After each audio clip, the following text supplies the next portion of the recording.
Gràcies, presidenta, diputats, diputades. Fa uns mesos vam demanar la compareixença i vam tindre aquí la compareixença del president de la DEO. Aquell dia el nostre objectiu del grup parlamentari era que expliqués el que era per a la comarca i pel sector i per a l'economia de la comarca el que era la viticultura i el que representava l'agricultura. I jo crec que va quedar ben clar. I també, solament, també molt important, quina repercussió havia tingut els aiguats i la tempesta i la pedregada del setembre del 2021 envers l'economia i envers tot el sector de la viticultura.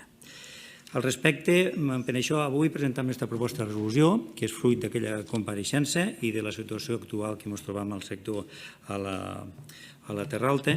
I en acabat voldria fer esment, bàsicament, en què plou sobre mullat. El setembre del 2021 venia precedit per un any de mildiu i, a més, els anys anteriors havien hagut una gran afectació dels fongs de la vinya, que, per cert, aquí en aquesta comissió vam aprovar que es implementaria un ajut, cosa que el govern avui encara no ha fet. I, a més, ara, i avui he d'afegir que ha tornat a enllapicar una altra tempesta i una altra pedregada que ha anat a ocupar la mateixa zona o en part de la mateixa zona que l'altra vegada. O sigui que portam realment 3 anys de tempestes i pedregades i, a més, tot el tema dels fongs. Per tant, la gent, el sector i sobretot els pagesos estan en una situació límit que, per tant, l'hem d'intentar ajudar i hem d'intentar fer el possible des de la comissió i jo crec que instant el govern per tal que es pugui fer alguna acció per millorar-ho. Nosaltres hem presentat unes propostes de resolució basades en la realitat. Primer que res, és molt possible que el govern avui ens contesti que, com que hi ha assegurances, les assegurances hem de tindre en compte, i així ho vam dir claríssimament, i va quedar ben clar l'altre dia, és que no cobreixen en gran part, perquè senzillament la base de la cotització, o sigui, la base en la que es calcula les indemnitzacions està per davall del preu de cost. I, per tant, aunque tinguis assegurança, realment no et cobreix en cap cas el cost. A més, les tempestes, pedregades, aiguats i tot això fa mals també als camins, fa mal a les infraestructures, fa mal als propis emparrats de les vinyes, que això no està ni assegurat tampoc. I, per tant, creiem que un ajut és absolutament necessari.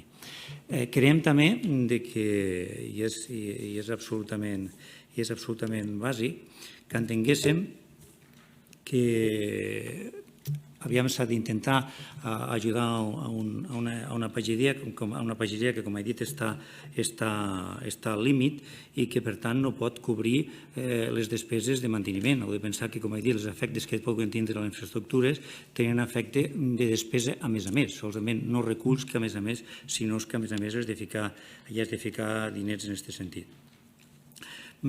Crec que entendre que el govern, pel que m'han dit els grups parlamentaris que li donen suport al govern, que és molt possible que avui no hi votin a favor. I jo crec que no fem un càrrec d'una situació d'una pagesia, d'una comarca que, com he dit abans, està al límit i que no es mereix aquesta situació. A més, 3 anys de pedregades, a més, el dels fongs, que no s'ha implementat cap tipus d'ajut, ho complica molt que poguéssim tirar endavant els pagesos. A més, ho han ficat molt fàcil. La proposta de resolució parla dels pagesos professionals, o sigui, d'aquells pagesos que viuen directament de la terra, que no tenen gairebé res més o que tenen el temps molt suplementat. I, per tant, inclús no parlam ni de quantitats de l'ajut, solament parlam de l'ajut.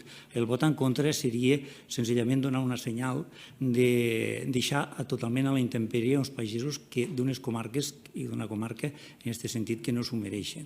Per tant, jo crec que si és així realment que la intenció dels grups que donen suport al govern és votar en contra, crec que és injust i és injustificable i que és responsabilitat també dels que no estem al govern, que a més som més, perquè així ho va dir el poble de Catalunya, dels que estan i donen suport al govern avui, que formen part del govern, tenim una responsabilitat també de corregir aquesta injustícia i en el vot a favor de tots poder fer que aquesta iniciativa sigui aprovada i instar al govern a que aquesta vegada sí complisca i fiqui uns ajuts que, com he dit, són fàcils perquè no estem parlant ni de quantitats i solament estem parlant dels professionals.